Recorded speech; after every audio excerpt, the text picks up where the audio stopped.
اللہ اکبر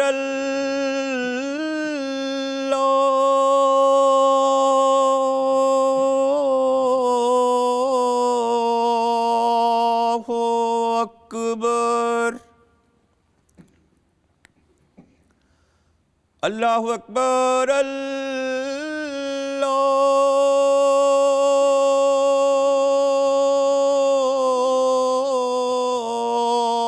اللہ اکبر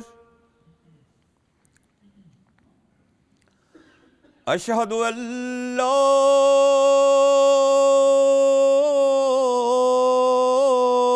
الہ الا اللہ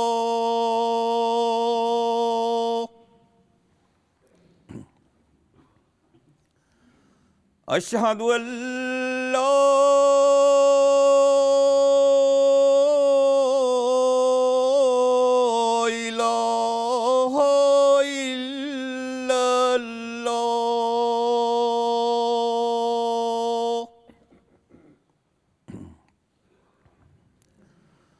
اشہد ان محمد رسول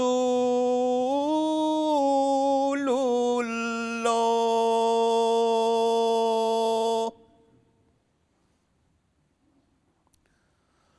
اشہد ان محمد رسول اللہ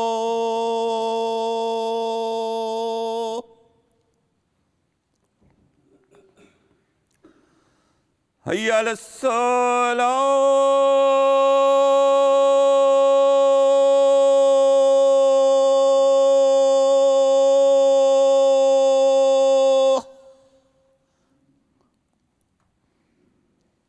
حی علی الصلاۃ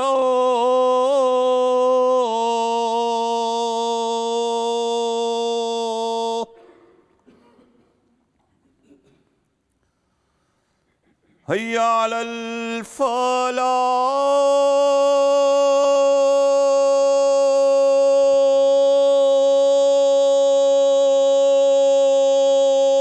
الفلاح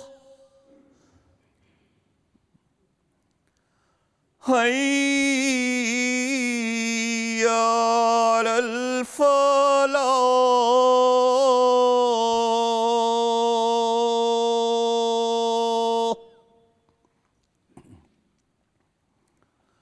اللہ اکبر اللہ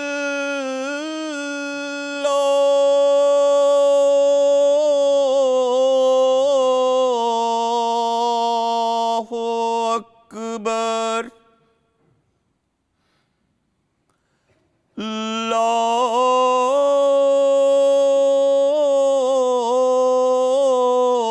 الہ الا اللہ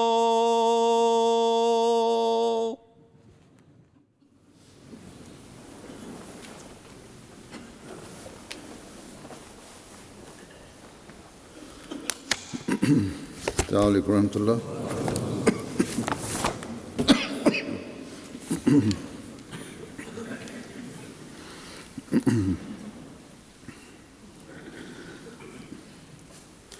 أشهد أن لا إله إلا الله وحده لا شريك له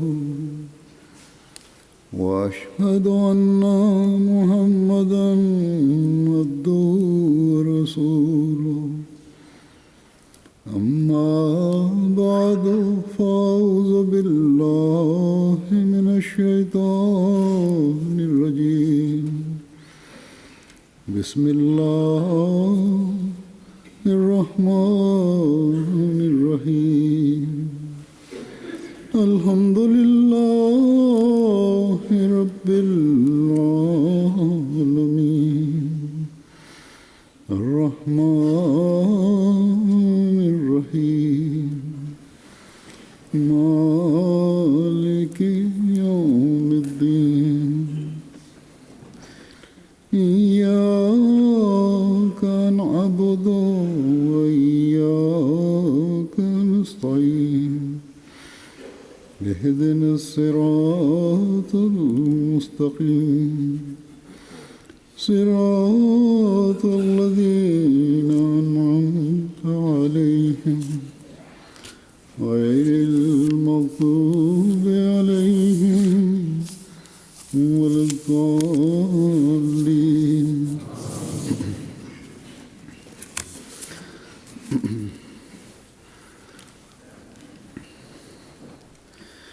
ماں باپ بعض دفعہ تو بچوں کو کسی کام کے کرنے پر سختی سے سرزنش کرتے ہیں، بے انتہا سختی کرتے ہیں، اور بعض لوگ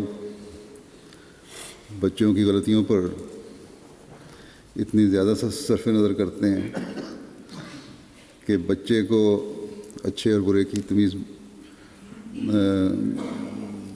مٹ جاتی ہے، اور یہ دونوں باتیں بچوں کی تربیت پر برا اثر ڈالتی ہیں۔ زیادہ سختی، بات بات پر بلا وجہ اور بغیر دلیل کے روکنا ٹوکنا بچوں کو باغی بنا دیتا ہے، اور پھر وہ ایک عمر کے بعد جائز بات کی بھی پرواہ نہیں کرتے۔ اسی طرح بچے کی ہر معاملے میں ناجائز طرفداری بھی، جیسا کہ میں نے کہا، بچوں کی تربیت پر برا اثر ڈالتی ہے۔ خاص طور پر ایسی عمر کے بچے جو بچپن سے نکل کر نوجوانی میں قدم رکھ رہے ہیں، ان کو یہ رویے جو ہیں والدین کے خراب کرتے ہیں، خاص طور پر باپوں کے۔ بس ایسی عمر میں بچوں کو سمجھانے کے لیے دلیل سے بات کرنی چاہیے، اور خاص طور پر اس زمانے میں جب کہ بچوں پر صرف اپنے محدود ماحول کا ہی اثر نہیں ہے، بلکہ پورے ملک، بلکہ اس سے بھی بڑھ کر پوری دنیا کے ماحول کا اثر ہو رہا ہے۔ ایسے حالات میں باپوں کو خاص طور پر بچوں کی تربیت میں ان باتوں کا خیال رکھنا چاہیے کہ کہاں نرمی کرنی ہے، کہاں سختی کرنی ہے، کس طرح سمجھانا ہے۔ یہ باپوں کی ذمہ داری ہے، صرف ماؤں پہ نہ چھوڑیں۔ حضرت مسیح علیہ السلام کس طرح تربیت فرمایا کرتے تھے، اس کا ایک واقعہ حضرت مسلم موعود رضی اللہ عنہ بیان فرماتے ہیں۔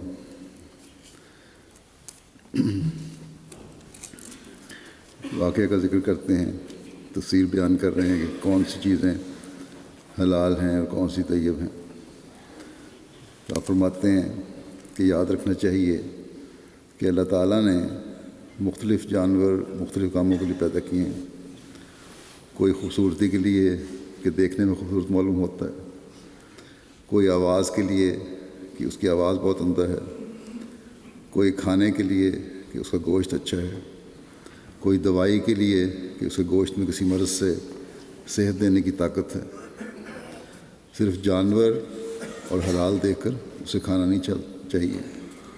ہو سکتا ہے کہ ایک جانور کا گوشت صحت کے لیے مضر نہ ہو، مگر وہ مثلاً بعض فصلوں یا انسانوں میں بیماری پیدا کرنے والے کیڑوں کو کھاتا ہو۔ اسی لیے بعض قسم کے پرندے ہیں وہ حلال ہیں، لیکن حکومتوں کی طرف سے پابندی ہوتی ہے ان کو مارنے کی۔ پاکستان میں بھی پابندی ہوتی ہے کیونکہ وہ فصلوں کے کیڑے کھا رہے ہوتے ہیں۔ تو گوشت کے لحاظ سے فرمایا کہ کیڑے کھانے والے ہیں، گوشت کے لحاظ سے اس کا گوشت حلال بھی ہوگا اور طیب بھی، مگر پھر بھی بنی نوع انسان کا عام فائدہ دیکھتے ہوئے اس کا گوشت طیب نہ رہے گا۔ بس بے شک حلال بھی ہے، طیب بھی ہے، لیکن پھر دیکھنے والی چیز یہ ہوگی کہ زیادہ فائدہ کس کا ہے، اپنے فائدے پر بنی نوع کے فائدے کو ختم کرنا ہوگا یا بنی نوع کے فائدے کو اپنے فائدے پر ترجیح دینی ہوگی۔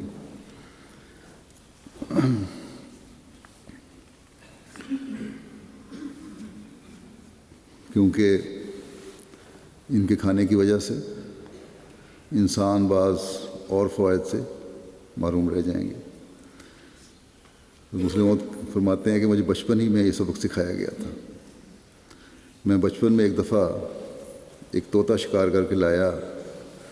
حضرت مسیح موعود علیہ السلام نے اسے دیکھ کر کہا کہ محمود، اس کا گوشت حرام تو نہیں، مگر اللہ تعالیٰ نے ہر جانور کھانے کے لیے ہی پیدا نہیں کیا۔ بعض خوبصورت جانور دیکھنے کے لیے ہیں کہ انہیں دیکھ کر آنکھیں راحت پائیں، بعض جانوروں کو عمدہ آواز دی ہے کہ ان کی آواز سن کر کان لذت حاصل کریں۔ بس اللہ تعالیٰ نے انسان کی ہر حص کے لیے نعمتیں پیدا کی ہیں، وہ سب کی سب چھین کر زبان ہی کو نہ دے دینی چاہیے۔ یعنی اپنے زبان کے مزے کے لیے ضروری نہیں ہے کہ ہر جانور کو مارا جائے اور کھایا جائے، اس کے دوسرے جو فوائد ہیں وہ دیکھنا چاہیے، صرف اپنی کھانے کا مزہ نہیں لینا چاہیے۔ تو پھر فرمایا کہ دیکھو یہ طوطا کیسا خوبصورت جانور ہے۔ حضرت مسیح موعود نے کو فرمایا کہ دیکھو یہ طوطا کیسا خوبصورت جانور ہے، درخت پر بیٹھا ہوا دیکھنے والوں کو کیسا بھلا معلوم ہوتا ہوگا۔ بس یہ خوبصورت انداز جو تربیت کا ہے نہ صرف دل پر اثر کرنے والا ہے، بلکہ اللہ تعالیٰ کے اس حکم کو بھی ذہن میں بٹھانے والا ہے کہ حلال اور طیب تو کھاؤ، لیکن اس میں بھی احتیاط ہونی چاہیے۔ اللہ تعالیٰ نے حلال کا بھی حکم دیا، طیب کا بھی حکم دیا، لیکن طیب کی تعریف بعض جگہ بدل بھی جاتی ہے۔ بس جو جانور یا پرندے دوسرے مفید کاموں میں استعمال ہو رہے ہوں یا وہاں دوسری جگہ فائدہ پہنچا رہے ہوں، ان میں سے بعض حلال ہونے کے باوجود طیب نہیں رہتے، کیونکہ ان کا فائدہ دوسری جگہ پر بہرحال زیادہ ہے ان کے گوشت کھانے سے۔ حضرت مسلم موعود رضی اللہ عنہ کے بیان کردہ بعض اور واقعات بھی پیش کرتا ہوں۔ حضرت مسیح موعود علیہ السلام دنیا سے بدعات کو دور کرنے اور اسلام کی خوبصورت تعلیم دکھانے آئے تھے۔ بس جب آپ کا یہ مشن تھا تو کس طرح یہ ممکن ہے کہ آپ کی اپنی ذات سے کسی قسم کی بدعت کے پھیلنے کا احتمال ہو یا بدعت پھیلانے والے ہوں، نعوذ باللہ۔ حضرت مسلم موعود رضی اللہ عنہ ایک واقعہ بیان فرماتے ہیں کہ حضرت مسیح موعود علیہ السلام نے خود اپنی تصویر کھنچوائی، لیکن جب ایک کارڈ آپ کی خدمت میں پیش کیا گیا جس پر آپ کی تصویر تھی، پوسٹ کارڈ تھا، تو آپ نے فرمایا کہ اس کی اجازت نہیں دی جا سکتی، اور جماعت کو ہدایت فرمائی کہ کہ کوئی شخص ایسے کارڈ نہ خریدے۔ نتیجہ یہ ہوا کہ آئندہ کسی نے ایسا کرنے کی جرات نہ کی۔ لیکن آج کل پھر بعض جگہوں پر، بعض ٹویٹس میں، واٹس ایپ پہ میں نے دیکھا ہے کہ لوگ کہیں سے کارڈ یہ نکال کر تو پھیلانے کی کوشش کر رہے ہیں۔ پرانے کارڈ نے کسی زمانے میں کہ ہوئے اور کہیں یا اپنے بزرگوں سے لیے یا کسی دکان سے بعضوں نے خریدے، پرانی کتابوں کی دکانوں سے، تو یہ غلط طریق ہے، اس کو بند کرنا چاہیے۔ تصویر آپ نے اس لیے کھنچوائی تھی کہ دور دراز کے لوگ، اور خاص طور پر یورپین لوگ جو چہرہ شناس ہوتے ہیں، وہ آپ کی تصویر دیکھ کر سچائی کی تلاش کریں گے، اس کی جستجو کریں گے۔ لیکن جب آپ نے دیکھا کہ کارڈ پر تصویر شائع کر کے کاروبار کا ذریعہ یہ لوگ بنانے کی کوشش کر رہے ہیں یا نہ بنا لیں کہیں، جب آپ نے محسوس کیا کہ اس سے بدعت نہ پھیلنی شروع ہو جائے، یہ بدعت پھیلنے کا ذریعہ نہ بن جائے، تو آپ نے سختی سے اس کو روک دیا۔ بلکہ بعض جگہ آپ نے فرمایا کہ ان کو ضائع کروا دیا جائے۔ بس وہ لوگ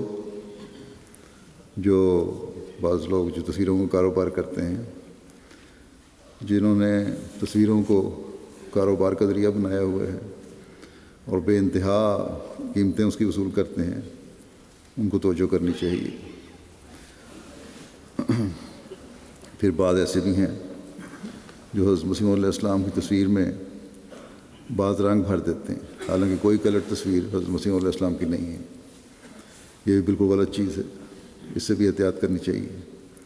اسی طرح خلفاء کی تصویروں کے غلط استعمال ہیں، ان سے بھی بچنا چاہیے۔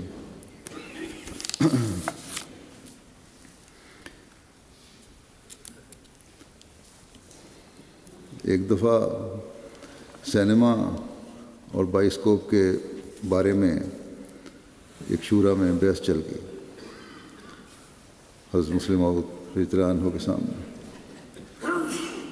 تو اس پر آپ نے فرمایا کہ یہ کہنا کہ سینما یا بائسکوپ یا فونوگراف اپنی ذات میں برا ہے، صحیح نہیں۔ فونوگراف خود حضرت مسیح موعود علیہ السلام نے سنا ہے، بلکہ اس کے لیے آپ نے خود ایک نظم لکھی اور پڑھوائی، اور پھر یہاں کے ہندوؤں کو بلوا کر وہ نظم سنائی۔ یہ وہ نظم ہے جس کا ایک شعر یہ ہے کہ آواز آ رہی ہے یہ فونوگراف سے، ڈھونڈو خدا کو دل سے، نہ لاف و گزاف سے۔ بس سینما اپنی ذات میں برا نہیں۔ لوگ بڑا سوال کرتے ہیں کہ وہاں جانا گناہ تو نہیں؟ یہ اپنی ذات میں برا نہیں، بلکہ اس زمانے میں اس کی جو صورتیں ہیں وہ مخرب اخلاق ہیں۔ اگر کوئی فلم کلی طور پر تبلیغی یا تعلیمی ہو اور اس میں کوئی حصہ تماشا وغیرہ کا نہ ہو تو اس میں کوئی حرج نہیں، کوئی ڈرامے بازی نہ ہو۔ تو آپ مسلم فرماتے ہیں کہ میری یہی رائے ہے کہ تماشا تبلیغی بھی جائز ہے، ناجائز ہے، غلط طریقے۔ بس اس بات سے ان لوگوں پر واضح ہو جانا چاہیے جو یہ کہتے ہیں کہ ایم ٹی اے پر اگر پروگراموں میں بعض میوزک آ جائے تو کوئی حرج نہیں، یا وائس آف اسلام ریڈیو ہے، شروع ہوا ہے، اس پر بھی آ جائے تو کوئی حرج نہیں۔ ان باتوں اور ان بدعات کو ختم کرنے کے لیے حضرت مسیح علیہ السلام آئے تھے۔ ہمیں ان سوچوں کو، اپنی سوچوں کو اس طرح ڈھالنا ہوگا جو آپ علیہ السلام کا مقصد تھا۔ نئی ایجادات سے فائدہ اٹھانا حرام نہیں، نہ بدعات ہیں یہ، لیکن ان کا غلط استعمال بدعت بنا دیتا ہے۔ بعض لوگ یہ تجویزیں بھی دیتے ہیں کہ ڈرامے کے رنگ میں تبلیغی پروگرام یا تربیتی پروگرام بنائے جائیں تو ان کا اثر ہوگا۔ انہیں یاد رکھنا چاہیے کہ ایک غلط بات کی میں اگر آپ داخل ہوں گے یا کوئی بھی غلط بات اپنے پروگراموں میں داخل کریں گے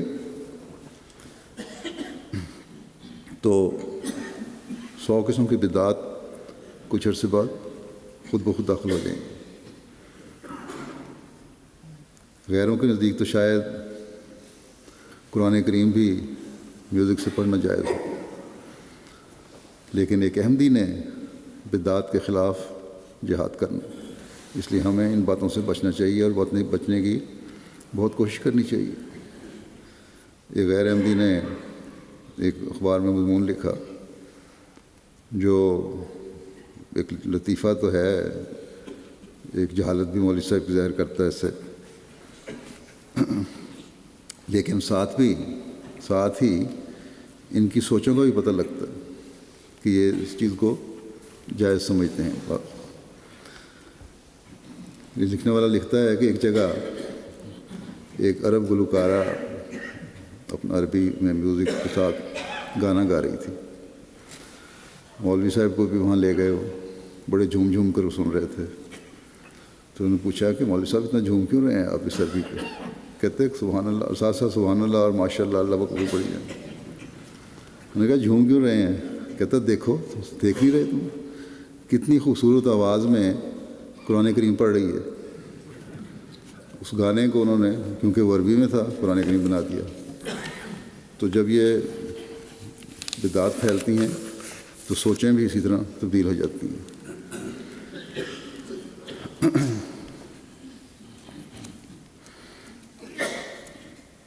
ڈاکٹروں کا ذکر کرتے ہوئے ایک جگہ آپ فرماتے ہیں کہ ڈاکٹر مریض کا علاج کرتے ہوئے سمجھتے ہیں کہ ہم اپنے مریض کا ہم ہی علاج کر سکتے ہیں جب، اور اس کسی اور کو دکھانے کی ضرورت نہیں، خاص طور پر ہندوستان میں، اور کسی مشورے کی ضرورت نہیں ہے. اس بات کو مزید بیان فرماتے ہیں کہ ہندوستانی ڈاکٹروں میں سے 99% ایسے ہیں جو دوسرے سے مشورے کو بھی اپنی حد تک سمجھتے ہیں. اس میں شک نہیں. حضرت مسلم موعود فرماتے ہیں، ڈاکٹر حشمت اللہ صاحب جو آپ کے معالج تھے، کہ تجربے میں باقی جتنے سب اسسٹنٹ سرجن ہیں میں نے دیکھے ہیں ان سے اچھے ہیں، مگر باوجود اس کے یہ معنی نہیں کہ انہیں مشورے کی ضرورت نہیں. حضرت مسیح موعود علیہ السلام مسلم موعود فرماتے ہیں کہ حضرت مسیح موعود علیہ السلام کا قاعدہ تھا، اور خود میں بھی جب 1918 میں بیمار ہوا ہوں تو میں نے بھی ایسا ہی کیا کہ طبیب اور ڈاکٹر صاحب جمع کر لیے، اور ڈاکٹروں کی دوائی بھی کھاتا تھا اور طبیبوں کی بھی. کیا معلوم اللہ تعالیٰ کس سے فائدہ دے دے. اگر کوئی ڈاکٹر اپنے آپ کو خدا سمجھتا ہے تو سمجھے، ہم تو اسے بندہ ہی سمجھتے ہیں. اسی طرح آج کل بھی بعض ڈاکٹر ناراض ہو جاتے ہیں کہ دوسرے سے علاج کیوں کروایا، بڑی غلط طریقہ ہے یہ.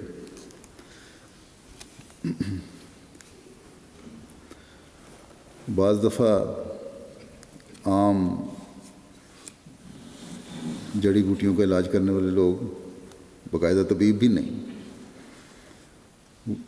بعض نسخے ان کے پاس آ جاتے ہیں اور وہ علاج کرتے ہیں اور بہترین علاج کرتے ہیں مریض کا. وہاں جہاں بعض دفعہ ڈاکٹر فیل ہو جاتے ہیں، کوئی علاج کارگر نہیں ہوتا، وہاں ان کے یہ علاج یا ٹونے ٹوٹکے کام آ جاتے ہیں. حضرت مسلم موعود فرماتے ہیں کہ سید احمد نور صاحب کابلی کے ناک پر زخم تھا، انہوں نے کئی علاج کروائے، لاہور کے میو اسپتال بھی گئے، ایکس رے کرا کر علاج کرایا کہ کیا وجہ ہے پتہ لگے، مگر زخم اور بھی خراب ہوتا گیا. آخر وہ پشاور گئے، وہاں ایک نائی سے علاج کرایا، اس نے صرف 3 روز دوائی استعمال کروائی اور زخم اچھا ہو گیا. تو آپ فرماتے ہیں کہ اب ایسے ماہرین موجود ہیں جن کو ایسے ایسے پیشے آتے ہیں کہ اگر انہیں زندہ رکھا جائے تو اس سے آگے کئی نئے پیشے جاری ہو سکتے ہیں.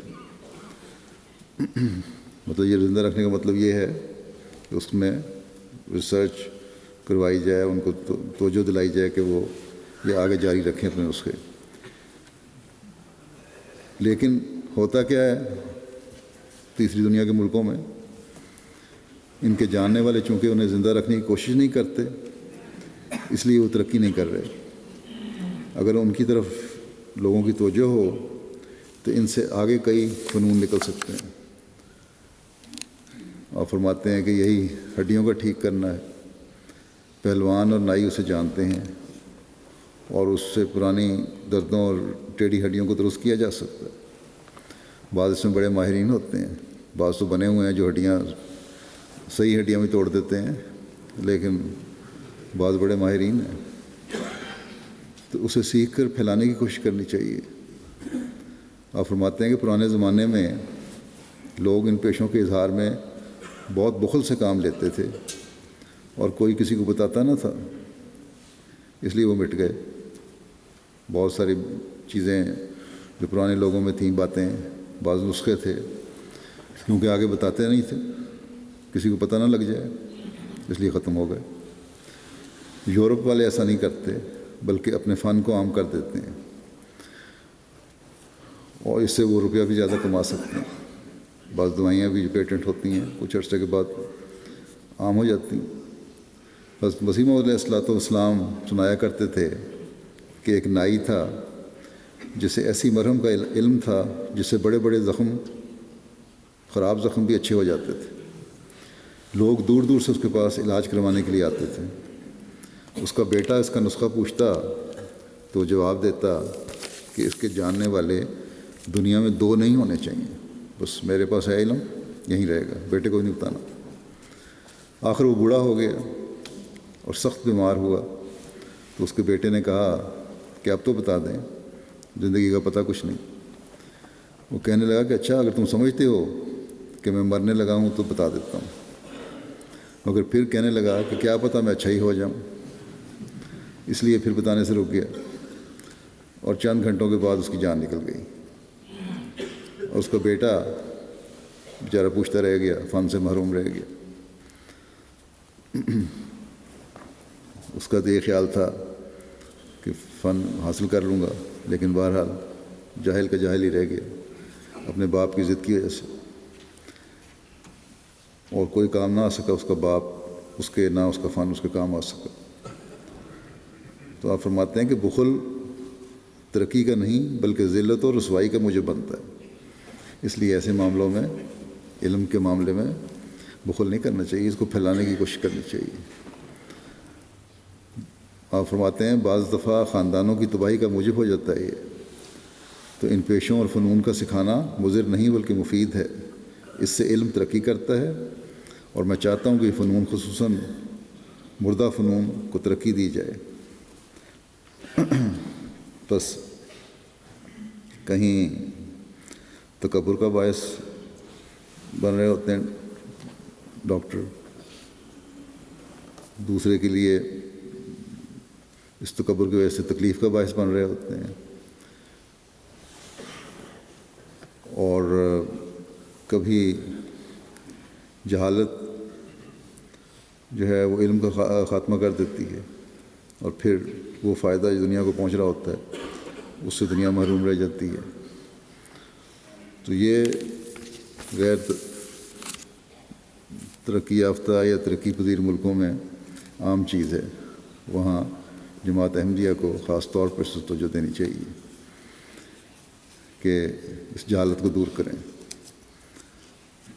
انسان کی مختلف طبائع ہوتی ہیں, بعض اخلاص میں بڑھے ہوئے ہوتے ہیں اور ہر بات کو شرع صدر سے مانتے ہیں, بعض جلد باز ہوتے ہیں, نیت بد نہ بھی ہو تب بھی اعتراض کر دیتے ہیں, یا ایسے رنگ میں بات کرتے ہیں جس میں اعتراض کا رنگ ہو. ایسے ہی لوگوں کا ذکر کرتے ہوئے حضرت مسلم موعود ایک جگہ فرماتے ہیں کہ حضرت مسیح موعود علیہ الصلوۃ والسلام کے زمانے میں ایک دفعہ ایسے ہی 2 مختلف طبیعتیں رکھنے والوں کا اجتماع ہو گیا, یعنی اکٹھے ایک جگہ ہو گئے. 4 اپریل 1905 کو جو خطرناک زلزلہ آیا, اس موقع پر حضرت مسیح موعود علیہ الصلوۃ والسلام کو زلازل کے متعلق کثرت سے الہامات ہوئے، بہت کثرت سے الہامات ہوئے کہ اب زلزلے آئیں گے۔ تو آپ خدا تعالیٰ کے کلام کا ادب اور احترام کرتے ہوئے اپنے باغ میں تشریف لے گئے۔ کئی بیوقوف اس وقت بھی یہ کہہ دیا کرتے تھے کہ حضرت مسیح موعود علیہ الصلوۃ والسلام طاعون سے ڈر کر باغ میں چلے گئے۔ زمانے میں طاعون بھی تھا اور زلزلے بھی آ رہے تھے کہ طاعون سے ڈر کر اب باغ میں چلے گئے ہیں۔ اور تعجب ہے کہ حضرت مسیح موعود کہتے ہیں کہ عجیب بات ہے کہ میں نے بعض احمدیوں کے منہ سے بھی یہ بات سنی ہے، حالانکہ طاعون کے ڈر سے حضرت مسیح موعود علیہ السلام نے کبھی اپنا گھر نہیں چھوڑا۔ اس وقت چونکہ زلازل کے متعلق آپ کو کثرت سے الہامات ہو رہے تھے، اس لیے آپ نے یہی مناسب خیال فرمایا کہ کچھ عرصہ باغ میں رہیں۔ باقی دوستوں کو بھی آپ نے وہیں رہنے کی تحریک کی، اور چونکہ جلدی تھی اس لیے کچھ تو خیموں کا انتظام کیا گیا اور کچھ لوگوں نے اینٹوں پر چٹائیاں وغیرہ ڈال کر رہنے کے لیے جھونپڑیاں بنا لیں اور سب کو اپنے ساتھ رکھا آپ نے۔ بس جلد باز طبیعت بعض دفعہ بغیر سوچے سمجھے اعتراض کی بات کر دیتی ہے، اور اس سے دوستوں کو بچنا چاہیے۔ خطبہ الہامیہ کے دوران حضرت مسلم موعود رضی اللہ عنہ نے حضرت مسیح موعود علیہ السلام کو جس طرح دیکھا اسے بیان کرتے ہوئے آپ فرماتے ہیں کہ آپ علیہ السلام کو اللہ تعالیٰ نے بتایا کہ آپ عربی میں عید کا خطبہ پڑھیں، آپ کو خدا تعالیٰ کی طرف سے علم دیا جائے گا۔ آپ نے اس سے پہلے کبھی عربی میں تقریر نہ کی تھی، لیکن جب تقریر کرنے کے لیے آئے اور تقریر شروع کی تو مجھے خوب یاد ہے، مسلم موعود فرماتے ہیں کہ مجھے خوب یاد ہے، گو میں چھوٹی عمر میں ہونے کی وجہ سے عربی نہ سمجھ سکتا تھا، مگر آپ کی ایسی خوبصورت اور نورانی حالت بنی ہوئی تھی کہ میں اول سے آخر تک برابر تقریر سنتا رہا، حالانکہ ایک لفظ بھی نہ سمجھ سکتا تھا۔ مسجد مبارک کا قادیان کی اہمیت کا ذکر کرتے ہوئے حضرت مسلم موعود نے واقعہ بیان فرمایا، جس کا ذکر الفضل میں ایک رپورٹ میں یوں ہے کہ بعض دوستوں نے عرض کیا کہ خطبہ الہامیہ کے ساتھ حضرت مسیح موعود کا جو اشتہار شامل ہے اس سے معلوم نہیں ہوتا کہ مسجد مبارک کون سی ہے۔ یہ پوچھا حضرت مسلم موعود سے لوگوں نے سوال۔ اس پر حضرت خلیفہ مسیح ثانی نے خطبہ الہامیہ منگوا کر وہ اشتہار پڑھا اور سمجھایا کہ اس سے مراد یہی مسجد ہے جو حضرت مسیح موعود نے بنائی ہے۔ اور پھر حسب ذیل یہ روایت آپ نے بیان فرمائی کہ ایک دفعہ ام المومنین بیمار ہو گئیں اور قریباً 40 روز تک بیمار رہیں۔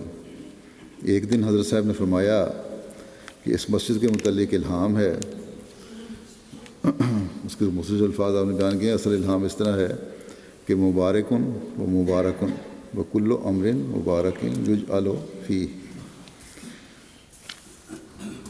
کہ آپ نے فرمایا کہ الہام ہے، تو چلو کیونکہ یہ الہام ہے اس مسجد کے بارے میں، اس میں چل کر دوائی دیتے ہیں۔ حضرت اماں جان کو وہاں جا کے دوائی دیتے ہیں مسجد میں، تو آپ نے یہاں آ کر دوا پلائی اور 2 گھنٹے کے اندر ام المومنین اچھی ہو گئی۔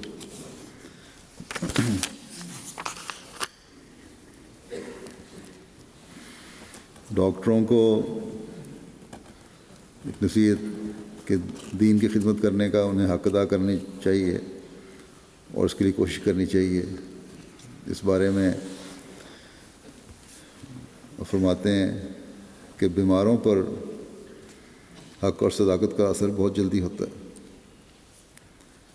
حضرت مسیح موعود علیہ الصلوۃ والسلام سے ایک طبیب نے پوچھا کہ ڈاکٹر نے پوچھا میں کیا خدمت کر سکتا ہوں دین کی، کیا خدمت کروں میں دین کی؟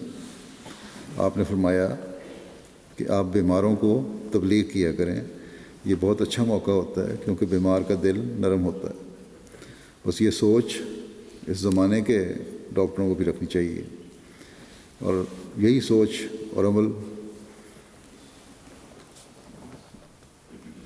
پھر دنیا کمانے کے ساتھ دین کی خدمت کا موقع دے کر اللہ تعالیٰ کے فضلوں کو حاصل کرنے والا بھی بنائے گا۔ پردے کا مسئلہ آج کل یہاں مغربی ممالک میں بڑے زور شور سے اٹھایا جاتا ہے، عورت کے حقوق کے نام پر یا دہشت گردی کو ختم کرنے کے نام پر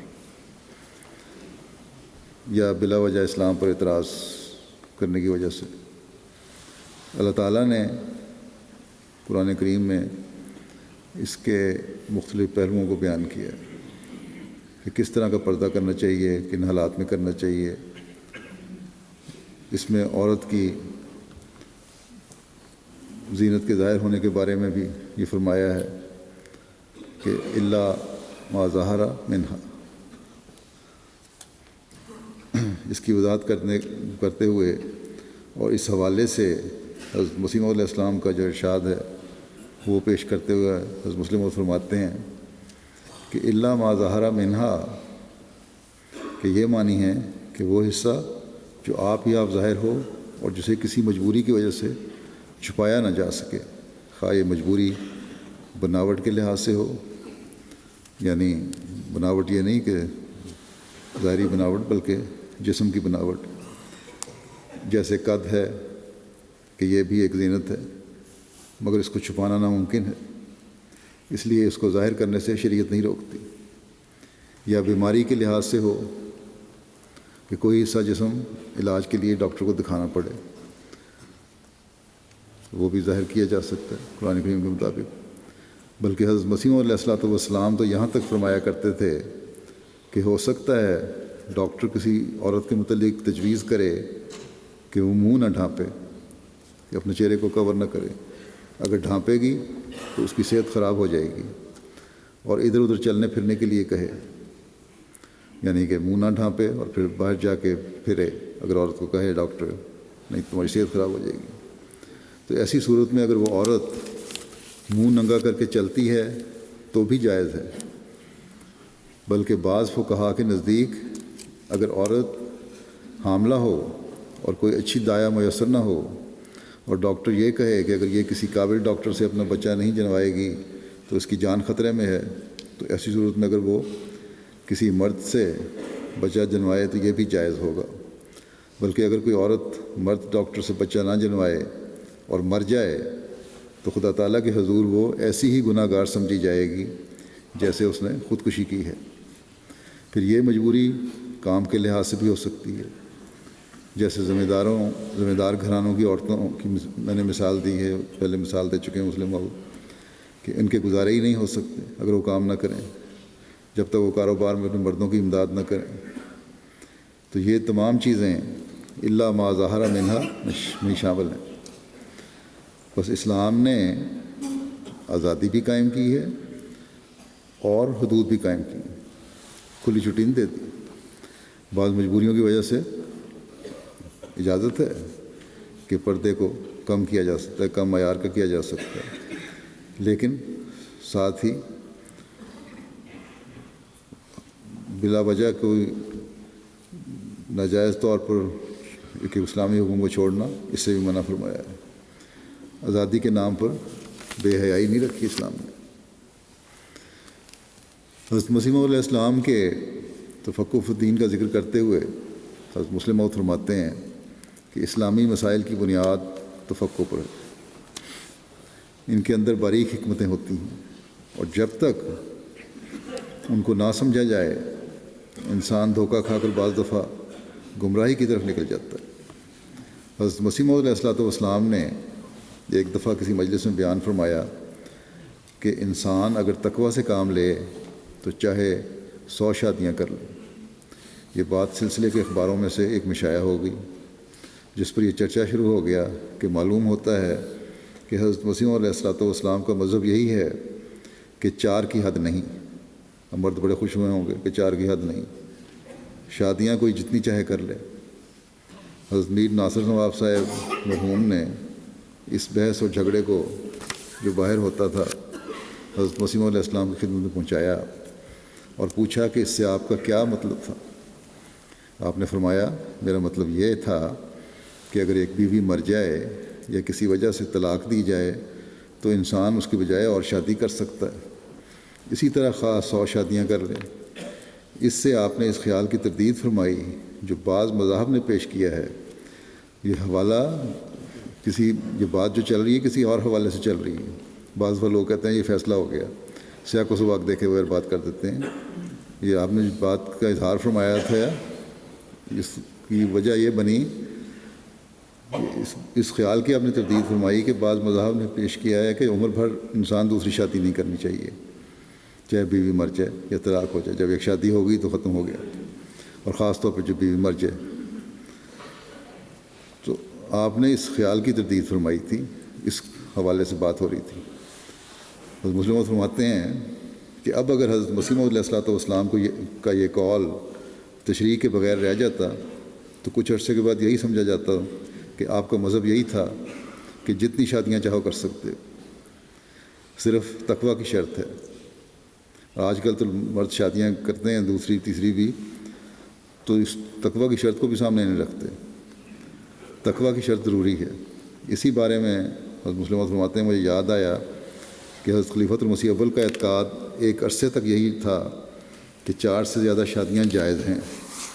ان دنوں کیونکہ چھوٹی جماعت تھی اور دوست اکثر وہاں ملتے تھے قادیان میں، تھوڑے سے لوگ تھے، ایسے مسائل پر بڑی لمبی بحثیں ہوتی رہتی تھی۔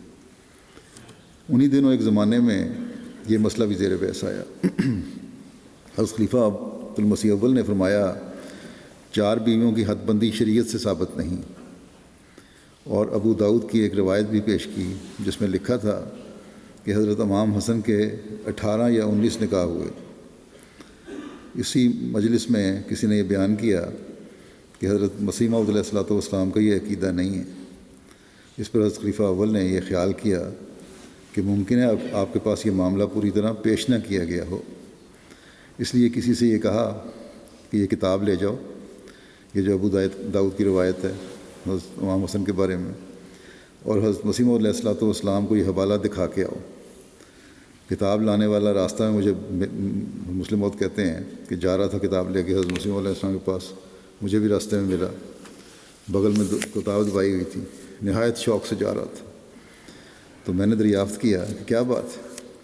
اس نے بتایا کہ حضرت مولوی صاحب نے یہ حوالہ حضرت مسیح موعود علیہ السلام کو دکھانے کے لیے بھیجا ہے۔ حضرت مسلم موعود کہتے ہیں کہ اس کا شوق جوش دیکھ کے، ویسے بھی یہ مسئلہ ایسا تھا کہ میں بھی جواب کے شوق میں اس کی واپسی کا منتظر رہا، وہیں کھڑا ہو گیا جب میں نے پوچھا۔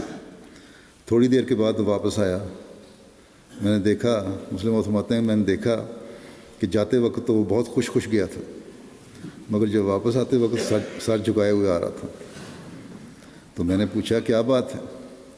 اس نے بتایا کہ حضرت مسیح موعود علیہ السلام نے فرمایا ہے کہ مولوی صاحب سے جا کر پوچھو کہ یہ کہاں لکھا ہے کہ ساری بیویاں ایک ہی وقت میں تھیں۔ تو یہ مسئلہ ختم ہو گیا ہے کہ 4 سے زیادہ شادیاں بہرحال نہیں ہو سکتی، اور اس میں بھی شرائط ہیں، اور تقویٰ سب سے بڑی شرط ہے۔ امام کی آواز پر لبیک کہنا، اس کے بارے میں حضرت مسلم موعود فرماتے ہیں امام کی آواز کے مقابلے میں افراد کی آواز کوئی حقیقت نہیں رکھتی۔ تمہارا فرض ہے کہ جب بھی تمہارے کانوں میں خدا تعالیٰ کے رسول کی آواز آئے تم فوراً اس پر لبیک کہو اور اس کی تعمیل کے لیے دوڑ پڑو کہ اسی میں تمہاری ترقی کا راز مضمر ہے۔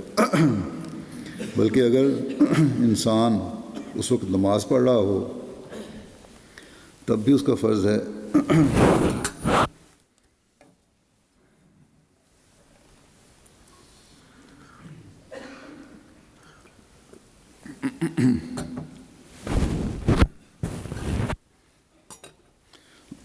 اگر نماز پڑھ رہا ہو تو تب بھی اس کا فرض ہوتا ہے کہ وہ نماز توڑ کر خدا تعالیٰ کے رسول کی آواز کا جواب دے۔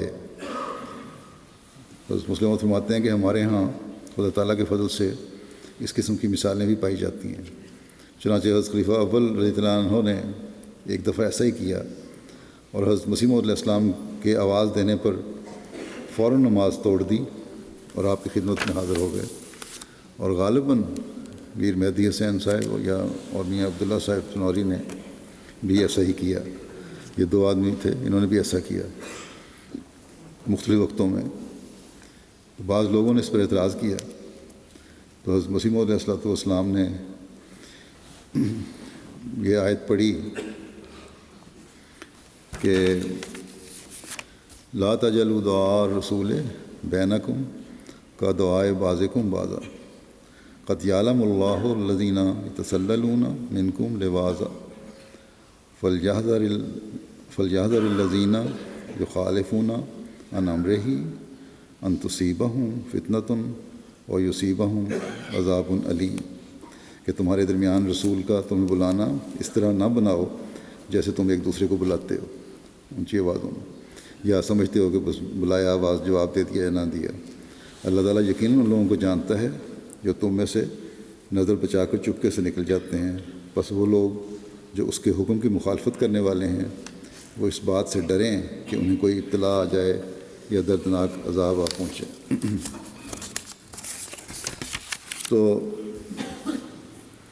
اسی طرح ایک دوسری جگہ آیا ہے کہ یا ایھا الذین آمنوا استجیبوا للہ وللرسول اذا دعاکم لما یحییکم، کہ یعنی اے مومنو تم اللہ اور اس کے رسول کی بات سننے کے لیے فوراً حاضر ہو جایا کرو جب کہ وہ تمہیں زندہ کرنے کے لیے پکارے.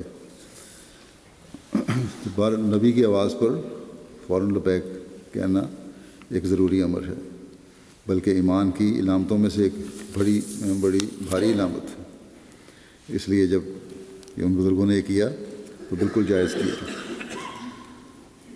نماز اصل مقصود نہیں ہے یا کوئی اور نیکی اصل مقصود نہیں ہے جب نبی کی موجودگی میں، بلکہ ہمیشہ ہی اصل مقصود اللہ تعالیٰ تک پہنچنا ہے اور اس کی بات ماننا، جس کی مثال اس میں حضرت مسیح علیہ السلام کے صحابہ سے ہمیں ملتی ہے، اسی طرح آن وسلم کے صحابہ سے بھی ملتی ہے. ایک اہم بات جس کی طرف حضرت مسلم موعود نے توجہ دلائی ہے اور ہمیشہ سے اہم ہے، اب بھی ہے، اور فرماتے ہیں کہ مومن در حقیقت زیادہ ترغیب کا منتظر نہیں ہوتا، بلکہ اس کے لیے صرف اشارہ ہی کافی ہوتا ہے، اور اشارے کو سمجھ کر وہ ایسے جوش سے کام کرتا ہے کہ بعض لوگوں کو دیوانگی کا شبہ ہونے لگتا ہے. اس لیے جتنے کامل مومن دنیا میں ہوئے انہیں لوگوں نے پاگل کہا. اللہ تعالیٰ فرماتے ہیں کہ اللہ تعالیٰ مغفرت کرے، میرے استاد ہوا کرتے تھے مولوی یار محمد صاحب ان کا نام تھا. وہ حضرت مسیح موعود علیہ السلام کے صحابی تھے. ان کے دماغ میں کچھ ایسا نقص تھا، یہ نقص ان کا اس رنگ کا تھا کہ وہ حضرت مسیح علیہ السلام کو اپنا محبوب اور اپنے آپ کو عاشق سمجھتے تھے.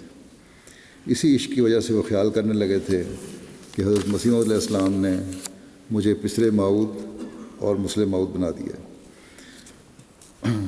اس محبت کی وجہ سے جو ان کو حضرت مسیح موعود سے تھی، ان کا خیال تھا کہ وہی پسر موعود اور مسلم موعود ہے. حضرت مسیح علیہ السلام کی عادت تھی کہ بات کرتے کرتے بعض دفعہ جوش میں اپنی رانوں کی طرف یوں ہاتھ لاتے جس طرح کسی کو بلا رہے ہوں یا بلایا جاتا ہے جس طرح. تو ایک دفعہ حضرت مسیح علیہ السلام اسی رنگ میں جوش سے کچھ کلمات فرما رہے تھے کہ مولوی یار محمد صاحب کود کر حضرت مسیح علیہ السلام کے پاس جا بیٹھے. بعد میں کسی نے پوچھا کہ آپ نے یہ کیا کیا؟ تو وہ کہنے لگے کہ حضرت مسیح علیہ السلام نے یوں اشارہ کیا تھا اور یہ اشارہ میری طرف تھا کہ تم آگے آ جاؤ، چنانچہ کود کے میں آگے آ گیا. تو یہ دیوانگی تھی، مگر بعض رنگ کی دیوانگی بھی اچھی ہوتی ہے. آخر ان کی یہ دیوانگی بغض کی طرف نہیں گئی بلکہ محبت کی طرف گئی. بس محبت کا دیوانہ غیر اشارے کو بھی اپنے لیے اشارہ سمجھتا ہے، جو اشارہ اس کو نہ بھی کیا جائے اس کو بھی اپنے سمجھتا ہے.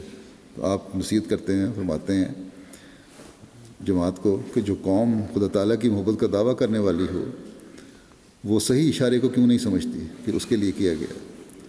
کیا ہماری جماعت کے دیوانوں کی وہ محبت جو وہ سلسلے سے رکھتے ہیں مولوی یار محمد جیسی جتنی بھی نہیں کہ حضرت مسیح علیہ السلام نے رانوں پر آہستگی سے ہاتھ مارا اور انہوں نے سمجھا کہ مجھے بلا رہے ہیں، اور یہاں اللہ تعالیٰ بڑے واضح طور پر احکامات دیتا ہے اور آپ کا مسیح احکامات دیتا ہے اور ہم اس کو توجہ نہیں دیتے۔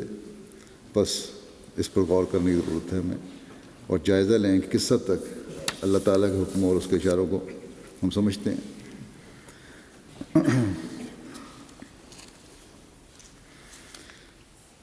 ہر کام اللہ تعالیٰ کی رضا اور اس کے حکم پر چلتے ہوئے کریں۔ مولوی آپ فرماتے ہیں مسلم اور کرنی چاہیے اللہ تعالیٰ کے حکم چلتے ہوئے، لوگوں کو خوش کرنے کے لیے نہیں کام کرنا چاہیے کوئی۔ اور فرماتے ہیں کہ مولوی غلام علی صاحب ایک کٹر وہابی ہوا کرتے تھے۔ وہابیوں کا یہ فتویٰ تھا کہ ہندوستان میں جمعہ کی نماز ہو سکتی ہے، لیکن حنفیوں کے نزدیک ہندوستان میں جمعہ کی نماز جائز نہیں تھی۔ اس زمانے میں عجیب ان کے مسئلے تھے، کیونکہ وہ کہتے تھے کہ جمعہ پڑھنا تب جائز ہو سکتا ہے جب مسلمان سلطان ہو، بادشاہ مسلمان ہو تب ٹھیک ہے، جمعہ پڑھانے والا مسلمان قاضی ہو، اور جہاں جمعہ پڑھا جائے وہ شہر ہو۔ ہندوستان میں انگریزی حکومت کی وجہ سے چونکہ نہ مسلمان سلطان رہا تھا نہ قاضی، اس لیے وہ جمعے کی نماز پڑھنا جائز نہیں سمجھتے تھے۔ یہ مسئلہ پیدا ہو گیا تھا۔ ادھر چونکہ قرآن کریم میں وہ یہ لکھا ہوا پاتے تھے کہ جب تمہیں جمعے کے لیے بلایا جائے تو فوراً تمام کام چھوڑتے ہوئے جمعہ کی نماز کے لیے چل پڑو، اس لیے ان کے دلوں کو اطمینان نہ تھا۔ ایک طرف ان کا جی چاہتا تھا کہ وہ جمعہ پڑھیں، اور دوسری طرف وہ ڈرتے تھے کہ کہیں کوئی حنفی مولوی ہمارے خلاف فتویٰ نہ دیتے۔ اس مشکل کی وجہ سے ان کا دستور تھا کہ جمعے کے روز گاؤں میں پہلے جمعہ پڑھتے اور پھر ظہر کی نماز ادا کر لیتے، اور وہ خیال کرتے تھے کہ اگر جمعہ والا مسئلہ درست ہے تب بھی ہم بچ گئے، اور اگر ظہر پڑھنے والا مسئلہ صحیح ہے تب بھی ہم بچ گئے۔ اس لیے وہ ظہر کا نام ظہر کے بجائے احتیاطی رکھا کرتے تھے، اور سمجھتے تھے کہ خدا نے اگر ہمارے جمعے کی نماز کو الگ پھینک دیا تو ہم ظہر کو اٹھا کر اس کے سامنے رکھ دیں گے، اور اگر اس نے ظہر کو رد کر دیا تو ہم جمعہ اس کے سامنے پیش کر دیں گے۔ اور اگر کوئی احتیاطی نہ پڑھتا تھا تو سمجھا جاتا تھا کہ وہ وہابی ہے۔ حضرت مسیح علیہ السلام فرمایا کرتے تھے کہ ایک دفعہ ہم مولوی غلام علی صاحب کے ساتھ گرداسپور گئے، راستے میں جمعے کا وقت آ گیا، ہم نماز پڑھنے کے لیے ایک مسجد میں چلے گئے۔ آپ کا عام طریق وہابیوں سے ملتا جلتا تھا،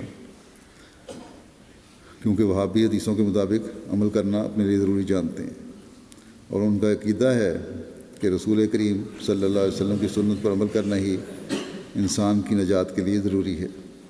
غرض آپ بھی حضرت مسیح علیہ السلام مولوی غلام علی صاحب کے ساتھ گئے اور جمعہ کی نماز پڑھی۔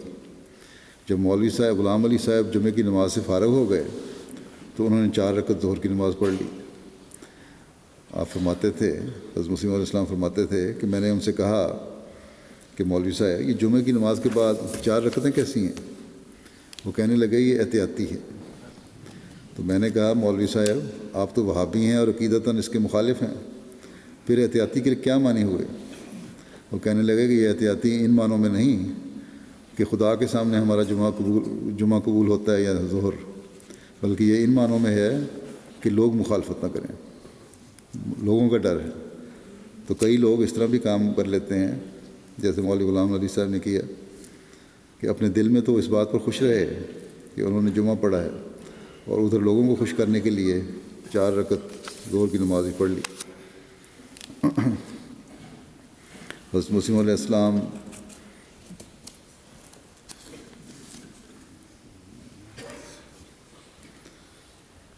سے ایک دفعہ ایک مجلس میں کسی نے عرض کیا کہ ہماری جماعت کے اکثر لوگ داڑھیاں منڈواتے ہیں۔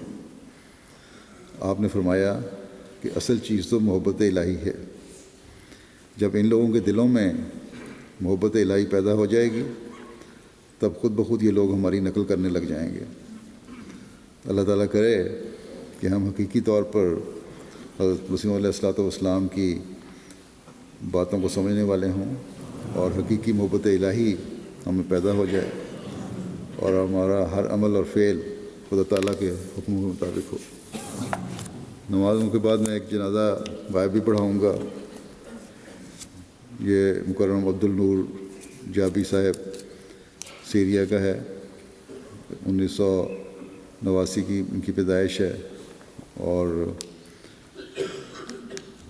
یہ ان کو وہاں کی حکومت نے گرفتار کر لیا غالباً،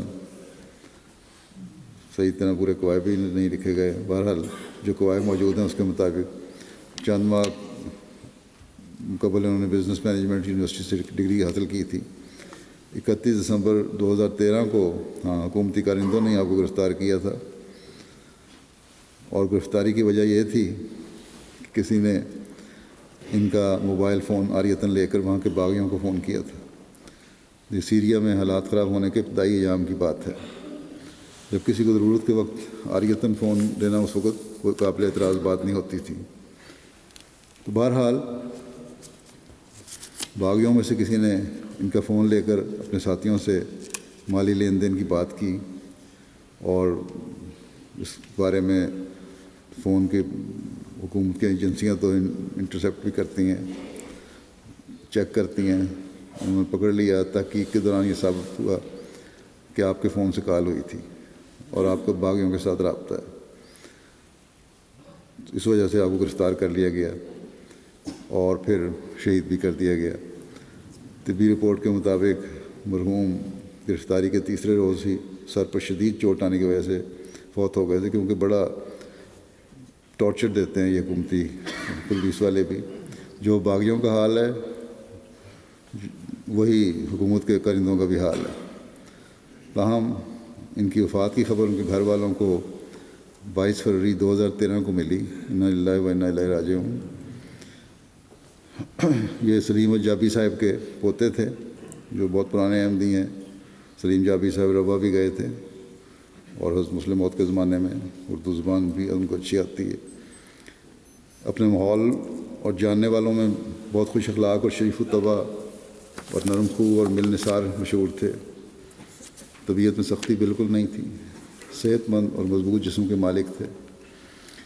آپ کی بہن مکرم ہبت الرحمن جابی بیان کرتی ہیں کہ میرے بھائی کی پیدائش سے پہلے والدہ محترمہ نے خواب میں دیکھا تھا کہ ان کا بیٹا ہوا ہے، اور انہیں کہا گیا کہ آپ نے نور کو جنم دیا ہے۔ بعد میں حضرت خلیفۃ مسیح رابع رحمہ اللہ تعالیٰ کی طرف سے عبد النور نام ان کو عطا ہوا۔ کہتی ہیں کہ میرا بھائی بہت فرمانبردار اور لائق تھا، اور سب اس کی لیاقت اور ذہانت کی تعریف کیا کرتے تھے۔ میری اس سے جو آخری بات فون پر ہوئی تو مختلف لہجے میں کہا کہ اگر میں سچا احمدی ہوں تو مجھے دوسروں سے درگزر کرنا سیکھنا چاہیے۔ بہرحال اللہ تعالیٰ ان کے درجات بلند فرمائے، اور ان کے لائقین آپ والدہ بہن بھائی دادا بھی ہیں، ان سب کو صبر عطا فرمائے۔ سیریا کے حالات کے لیے بھی دعا کرنی چاہیے۔ وہاں حکومت کے ظلم کی وجہ سے ہی جو باغی گروپ کھڑا ہوا، اور دونوں اب اپنے ظلموں میں بڑے ہوئے ہیں، اور تیسرا گروپ داعش کا ہے جو اسلام کے نام پر ایک اور ظلم و بربریت کی مثالیں قائم کر رہا ہے۔ اور جتنے شریف و طبع لوگ ہیں رہنے والے، وہ نہ حکومت سے محفوظ ہیں، حکومت بھی اتنی ظالم ہے، حکومت کا باغی گروپ بھی اتنا ہی ظالم ہے، اور اسلام کے نام پر حکومت کا دعویٰ کرنے والے بھی اتنے ہی ظالم ہیں، اور اس میں پس رہے ہیں شرفاء اور وہ احمدی بھی جو کسی بھی گروپ کے ساتھ شامل نہیں۔ اللہ تعالیٰ رحم کرے اور اس ملک کو بھی رحم کرے، اور ظالموں سے اس ملک کو جلد چھٹکارا دلوائے۔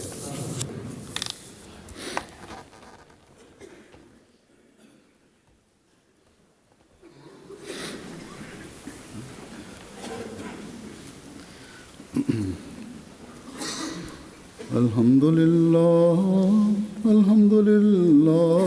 نحمده ونستعينه ونستغفره ونؤمن به ونتوكل عليه ونعوذ بالله من شرور أنفسنا ومن سيئات أعمالنا